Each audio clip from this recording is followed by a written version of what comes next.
Hey there, my name is LexC, and thank you so much for joining me today. Today I'm going to be reviewing the book Verity by Colleen Hoover. I found this book in one of those free library boxes that are like sprinkled throughout the neighborhood. And I was jogging with my friend and we came across one of these. This was like the best looking option in the whole box, so I decided to take it home with me. And that was on a Sunday. I got home because I had really been craving to read a book. I had read the biography or autobiography of Etta James, and I actually read the book of Claudette King. She's the daughter of B.B. King, but I haven't done a review on that yet just because I'm not quite sure what I want to do with it. But needless to say, I was craving something to read, so when I came across this, it was Sunday that I picked it up from that box. By Wednesday, I was finished with this book, and there are 314 pages in this book. This book was absolutely such a great read. I wasn't expecting to find such an amazing book, although this is the second time I've gotten a book from one of those boxes around the neighborhood.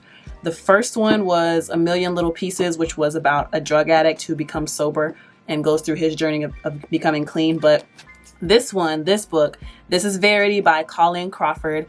This book is about a young writer who she has just suffered a tragedy herself. Her mother has just passed away, and she has just witnessed someone getting ran over right in front of her. She meets this man in a bathroom at a coffee shop. She's a young writer. Come to find out, the man that she met in the coffee shop. Oh, by the way, if you don't like spoilers for things, then you should probably not watch this video. But anyway, turns out the guy that she met in the coffee shop, his name is Jeremy. He is the husband of a famous author whose name is Verity. And Verity has been in a tragic, well, not a tragic car accident, but a car accident that has basically made her paralyzed and she can't speak, she can't react to much of anything.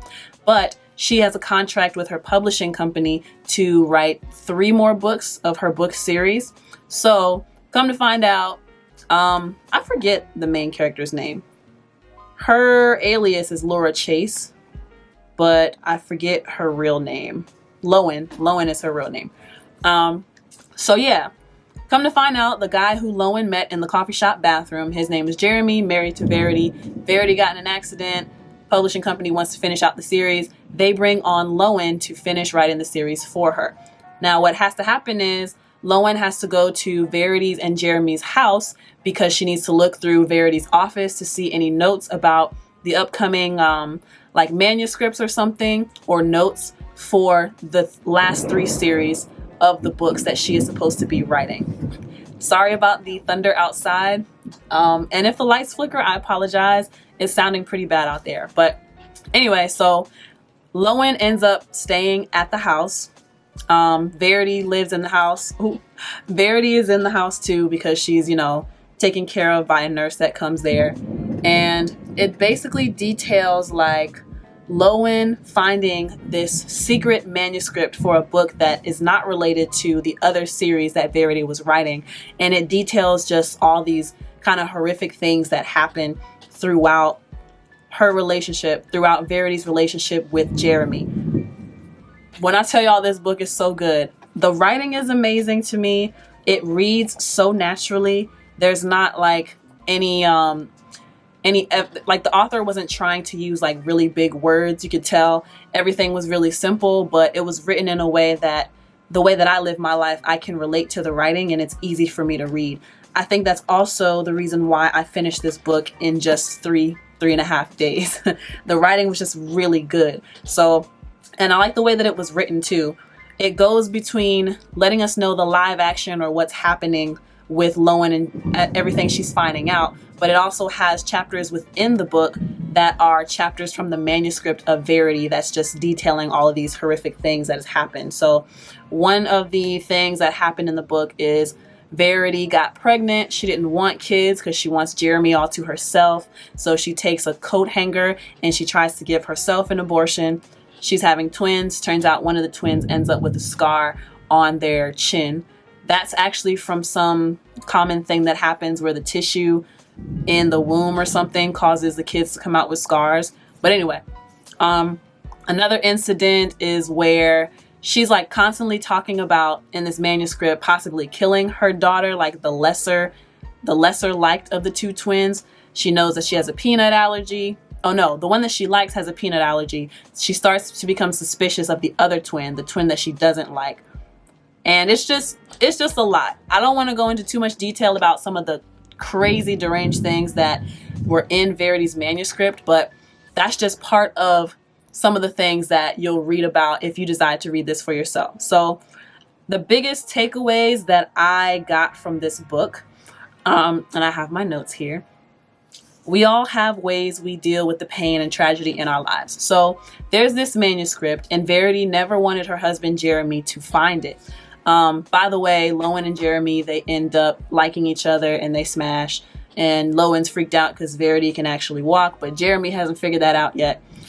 Fast forward to the end of the story.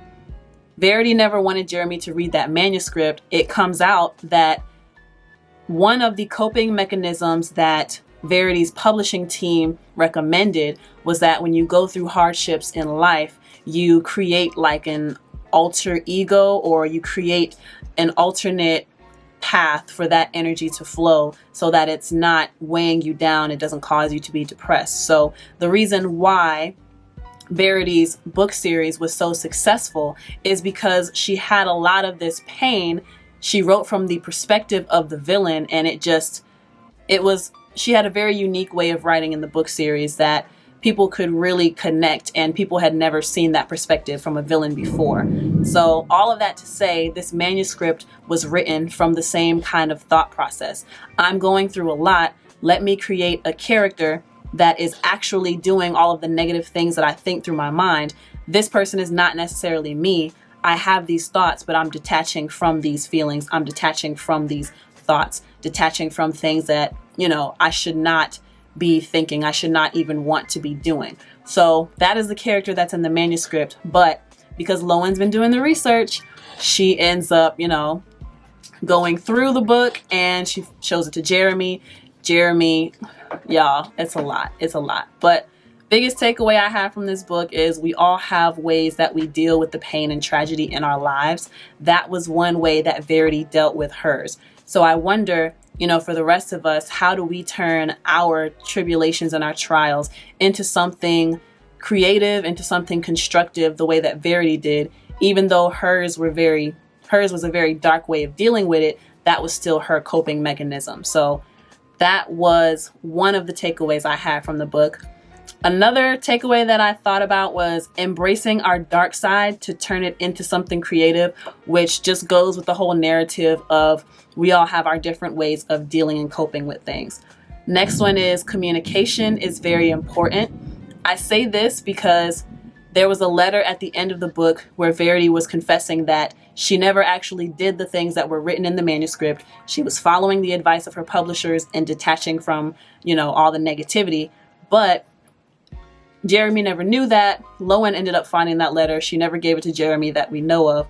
But all that to say, I wonder what would have happened in the story if she would have just told Jeremy how she was feeling and how that might have helped their relationship to be something genuine.